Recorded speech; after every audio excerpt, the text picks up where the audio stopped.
সম্পর্ক নষ্ট করতে না চাইলেই 12টি কথা শেষ পর্যন্ত শুনে যান। অনেকে আছেন একটা মানুষকে নিজের জীবনের চাইতেও বেশি ভালোবাসেন, কিন্তু আপনারা নিজেও বুঝতে পারছেন না আপনাদের এই ছোট ছোট 12টা ভুলের কারণে আপনাদের সুন্দর সম্পর্কটা নষ্ট হয়ে যাচ্ছে। তাই সম্পর্ক নষ্ট করতে না চাইলে এই 12টি কথা মনোযোগ সহকারে শুনে যান, না হলে আপনাকে একটা সময় অনেক আফসোস করতে হবে। নাম্বার 1, আপনি যাকে ভালোবাসেন তাকে কখনো আপনি সন্দেহ করবেন না, তাকে তার মতো করে ছেড়ে দিন।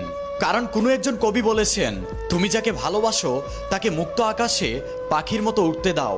সে যদি তোমাকে মন থেকে ভালোবেসে থাকে তাহলে সে পুরো আকাশ ঘুরে তোমার কাছেই আসবে। আর যে তোমাকে ভালোবাসে না তাকে যদি তুমি বন্দি করে রাখো সে তোমাকে আজ হোক অথবা কাল ছেড়ে যাবে।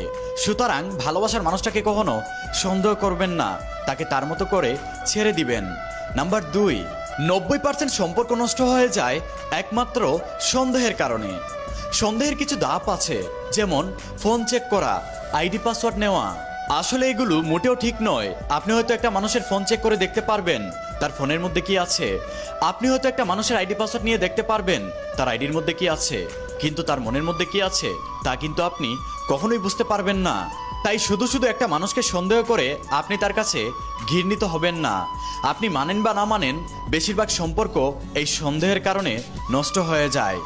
একটা মানুষ যখন তার প্রিয় মানুষটার কাছ থেকে অতিরিক্ত সন্দেহের শিকার হয় তখন সে নিজেকে অপরাধী ভাবতে শুরু করে, আর নিজেই তখন ইচ্ছা করেই বড় বড় অপরাধ করতে শুরু করে আর সম্পর্কটা নষ্ট করে দেয়। নাম্বার 3, যাকে বিশ্বাস করতে পারবেন না তাকে কখনো ভালোবাসতে পারবেন না। কারণ ভালোবাসা মানেই বিশ্বাস।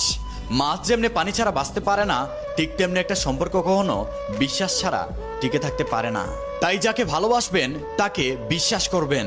তাকে যদি বিশ্বাস করতে না পারেন তাহলে তাকে নিয়ে হাজারটা স্বপ্ন দেখবেন না, তাকে মন থেকে ভালোবাসবেন না। কারণ বিশ্বাস ছাড়া কোনো সম্পর্কই টিকে থাকে না। নাম্বার 4, বেশিরভাগ সম্পর্ক নষ্ট হয়ে যায় ভুল বোঝাবুঝির কারণে। যেমন আপনার প্রিয় মানুষটাকে নিয়ে কেউ একটা কিছু বলল, আপনি সেটা যাচাই বাছাই না করে আপনার প্রিয় মানুষটার সাথে খারাপ আচরণ করলেন।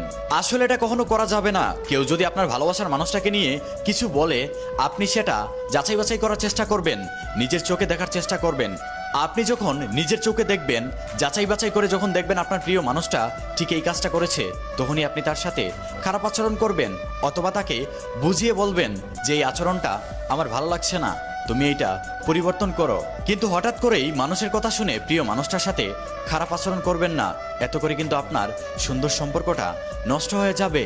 নাম্বার 5, যাকে ভালোবাসবেন তাকে মাঝে মধ্যে ছোট ছোট গিফট করবেন। কারণ প্রত্যেকটা মানুষ চায় তার ভালোবাসার মানুষটা তাকে মাঝে মধ্যে